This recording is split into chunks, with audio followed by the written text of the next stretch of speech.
Meus cumprimentos. Meu nome é Samuel Martins, eu sou professor universitário e advogado, e nesse diálogo nós vamos conversar sobre o processo legislativo. O processo legislativo é justamente o conjunto de normas que estabelecem como outras normas poderão ser criadas pelos entes federados no Brasil. É interessante destacar que o processo legislativo tem uma importância fundamental, inclusive para a organização dos entes públicos, no caso que nós estamos analisando hoje, os municípios, mas também em função da regulação da cidadania. Eu estou me referindo ao princípio da legalidade, justamente porque, para os entes públicos, eles só podem fazer aquilo que está previsto em lei. Por outro lado, para os cidadãos, eles podem fazer tudo aquilo que não é proibido por lei.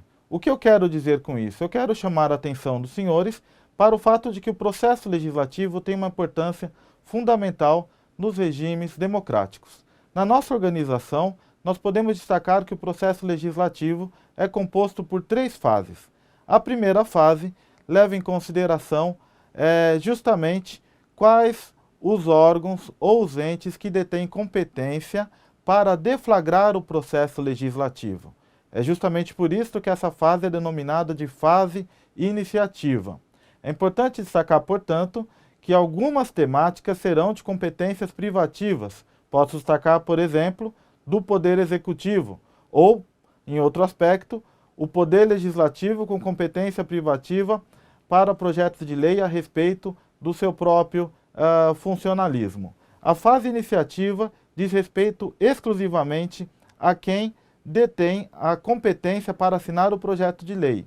Trata-se de uma regra importante, porque se o tema for de competência privativa, não é possível nenhum outro órgão assinar esse projeto de lei sob o risco de vício de inconstitucionalidade.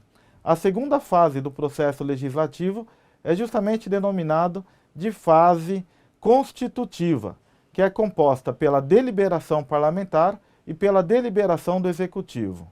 Para o candidato a vereador ou para o vereador já eleito, a fase da deliberação parlamentar é a mais relevante, porque é justamente nesse momento que ele vai ter a possibilidade de conhecer outros projetos de leis que estão em trâmite na casa, mas também de debater a qualidades, eventuais defeitos e propor soluções para o melhor aproveitamento da atividade legislativa. Finda a deliberação parlamentar, é feita a deliberação executiva, que vai envolver por parte do titular do Poder Executivo a sanção e o veto. Isto é, o titular do Poder Executivo, o prefeito, em verificando algum vício no trâmite desse projeto de lei, pode sim vetá-lo, ainda que esse veto seja passível de ser superado pela Casa Legislativa. A última fase do processo legislativo é a fase que envolverá a outorga e promulgação da lei. Isto é, quando se atesta que o ordenamento jurídico sofreu uma alteração e esse conteúdo que já se encontra em uma lei será publicado no Diário Oficial.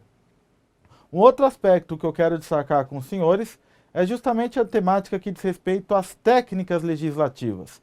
Isto é, o estudo do processo legislativo não se resume apenas à verificação das fases processuais.